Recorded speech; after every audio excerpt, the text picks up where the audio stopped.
Salut mes petites pirates et autres moussaillons. Aujourd'hui dans Pop Life, on parle de One Piece Pirate Warriors 4, qui n'est pas le 4e jeu One Piece, mais le 42e.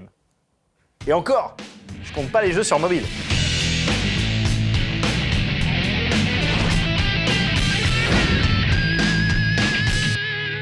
En 2020, il y a quasiment 2 fois plus de jeux One Piece que de jeux Super Mario. Alors, comment ça s'explique?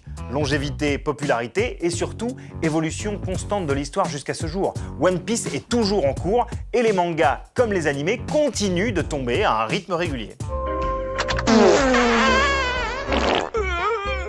Par conséquent, la licence étant toujours extrêmement populaire et son intrigue toujours pas terminée, les studios de développement récoltent sans cesse la matière première nécessaire à la création de nouveaux jeux, quitte à copier-coller en changeant juste l'histoire de fond et en ajoutant de nouveaux personnages.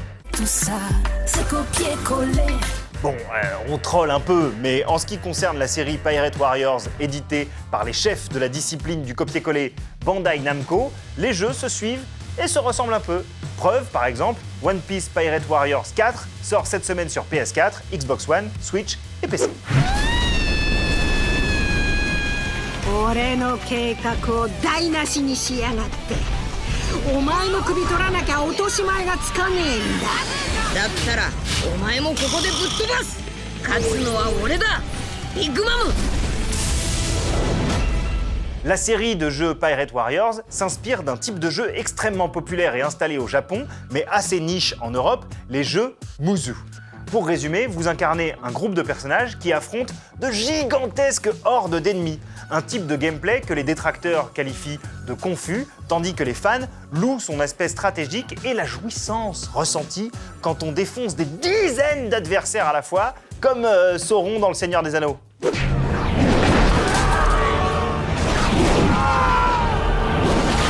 Bon, alors concrètement, est-ce qu'il y a du nouveau dans One Piece Pirate Warriors 4? Non.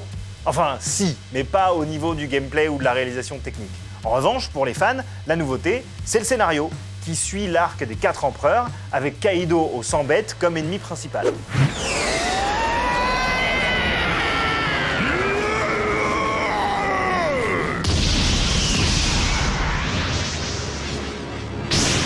De ce point de vue-là, le jeu respecte l'œuvre scrupuleusement et c'est vraiment le principal attrait de cette saga Pirate Warriors depuis le début.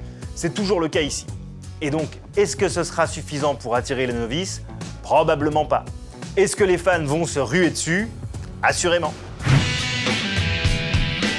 Aujourd'hui, dans le Rewind de Pop Life, saviez-vous qu'Armani avait designé des costumes pour les personnages de One Piece? I'm the king of fashion. Oui, ils l'ont fait. En 2012, plus précisément, pour la sortie de One Piece Film Z, déjà le 12e film adapté du manga d'Eiichiro Honda. Des fringues Armani Exchange, la sous-marque d'Armani plus abordable et orientée vers un public ado, sont conçues spécialement pour l'occasion, sélectionnées par l'auteur, puis portées dans le film par la bande de Luffy. Oh, Luffy! Z のいるところ聞くんだからな。何人か残しとけよ。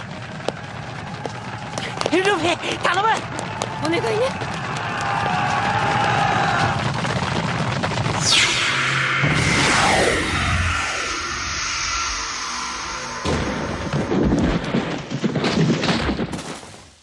En 2009, déjà, le personnage de Luffy apparaissait en couverture du magazine de mode masculin Men's Non-No.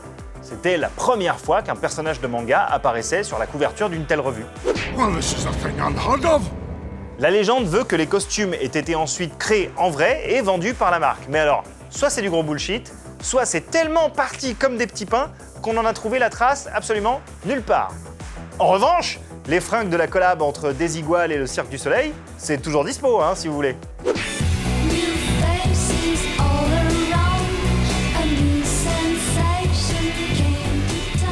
Non?